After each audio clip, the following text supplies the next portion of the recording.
Mr. Birdie and members of the board, we do have two items for board discussion this evening. Those items are job description and board policies. Mr. Martin will be covering both of those items, so at this time I'll turn it over to Roger. Thank you, Mr. Smith. The first item, some job descriptions. In our last two meetings, we discussed some new extracurricular activities that were happening in our district, and at the last meeting, you voted to approve those. So this meeting, we're bringing back the completed job descriptions for those positions. There are 16 of them. Some of them are brand-new positions, so the entire job descriptions are in bold. Some of those, there was just a change in the salary or the scale or the name, and that small change is in bold. I'm not going to go through all of these. I've sent them to you for you to be able to look through. I did receive one question about one of them, so I wanted to address that tonight, and that was concerning the Hope Squad advisors. It's a new program that we have that started in the middle schools and now is expanding to freshman school, and it works with some of our at-risk youth, training our youth to be able to identify and help fellow students, and we have 2 people in each of those, both 2 in each middle school and 2 at the freshman school, that were approved by the Extracurricular Review Committee. The question was, in the freshman school, we had something that was called peer counselors in the freshman school. And those jobs, they had worked with the Fairfield Prevention Coalition and with other areas to try to provide some peer counseling, help student to student in the freshman school. But it had kind of dwindled down what it was actually accomplishing and doing. So we saw this as going in and being able to replace those duties. Now, there will still be work done with the Fairfield Prevention Coalition, but it will be handled directly by the student and student leaders and or the administration. There may be times that other teachers help out with those, but so the duties that were crossed off in that job description are duties that will not be under the Hope Squad advisor, but will continue in the schools by either the students or the administration. Are there any questions about any more about that or any other of these job descriptions that I can help you with this evening? Any questions for I Mr. don't have a Martin? question, but I just want to say it's great to go through 5 pages of extracurricular activities for kids, I feel, and we've mentioned this before, just the broad range of offerings for kids. And so it's here again as well, that variety is great to see. And I'm excited to learn next year, to just hear about how Harry Potter Club goes. But it's just great to see just the breadth and variety of offerings that we have for the students is great. Thank you, Mrs. O'Neill. I want to thank the board for that. You're the people who vote these in and enable us to do so much for our kids. The kids love to have this variety, and it reaches so many of them. Yeah. So Yeah, it's great. thank you very much. Any other questions or comments about the job descriptions? Okay. Mr. Martin, you want to move on to the... Phase 2 of policies, board policies. I believe there are 9 board policies that I'll go through with you this evening. These are just some changes. I started off changing one board policy, and then when I started looking at all the cross-references, I found others that needed to be changed, and we're bringing 9 of those to you this evening.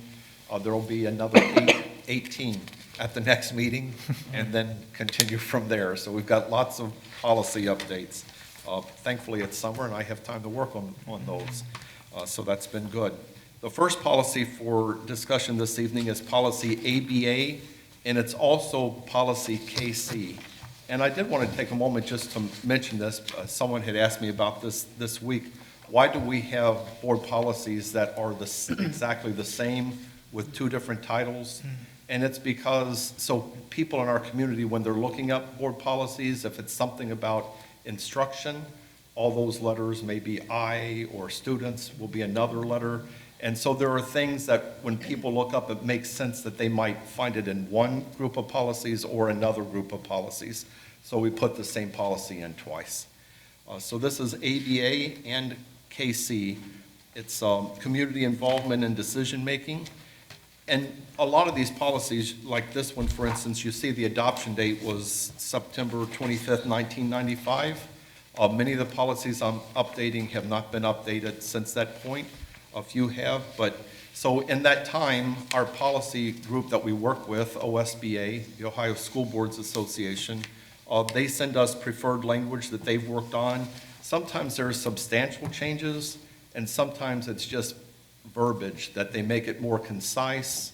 Or, for instance, one of the things I'm noticing is that they're taking all of our policies that were written in future tense, we will do this, we will do that, and it's changed it to present tense, we do this, we are doing this. And so that's one of the changes. When I'm updating these, I always update the legal references and the cross-references. This first policy, there was really no substantial changes other than that type of simple verbiage change, no major changes.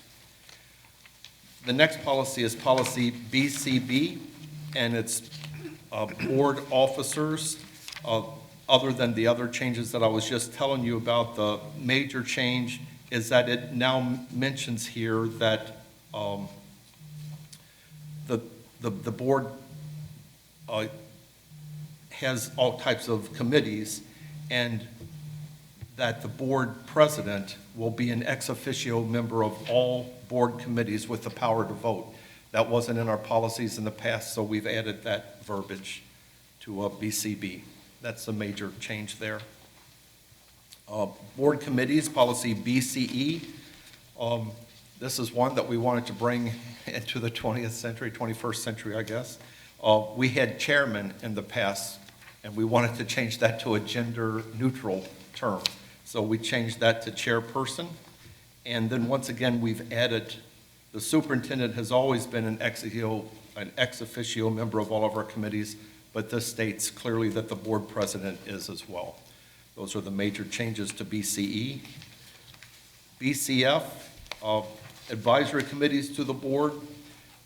The major change is, instead of just referring to state law, we specifically named the Open Meetings Act, or the Sunshine Law is what some people know it as, that our committees have to abide by, the board-appointed committees have to abide by that Open Meetings Act as well.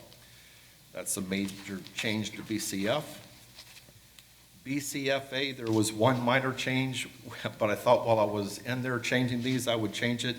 There is no longer a Family and Civic Engagement Committee, and that was one of the cross-references, so we had to delete that. BJA, this was language sent to us by OSBA. It used to say that they would always be a member of the National School Boards Association, and they've changed that language to make it more permissive. Maybe they will be, and maybe they won't, but if they are, we get the benefits of that national organization. That's the change to BJA. IIAC, Library Materials Selection and Adoption. Very few changes there. There's one significant change. It's referred to the librarian. Our district no longer has official certified librarians. We use media center personnel who are educational assistants who run our libraries, and so the policy has changed to that designation. KC, once again, this is also ABA, so this is the one I've already talked to you about. I won't go through that again. And the final one is KLB, public complaints about the curriculum or instructional materials, and there really are very few changes there that are of any significance. The only one that's major is we no longer use the term certificated staff. We've changed that to professional staff, and so we made that change and did a little other updating of the language. But those are the board policies for discussion this evening. Any questions about any of those? Any questions for Mr. Martin? I have a question about BCF. Under the Open Meetings Act, I'm assuming that this is just clarifying and that it's just understood that it pertains to all meetings, since the language from that. Thank you very much. This policy, if you see at the top, this is just about the advisory committees to the board. Gotcha. I am bringing additional policies next time, those 18, that make this a part of all board committees and all board meetings. So, Okay. but those aren't in this particular policy, but they will be in ones that you see at the next work session or board meeting. All righty. Good question. Good question. Any other questions or comments? Thank you, Mr. Martin.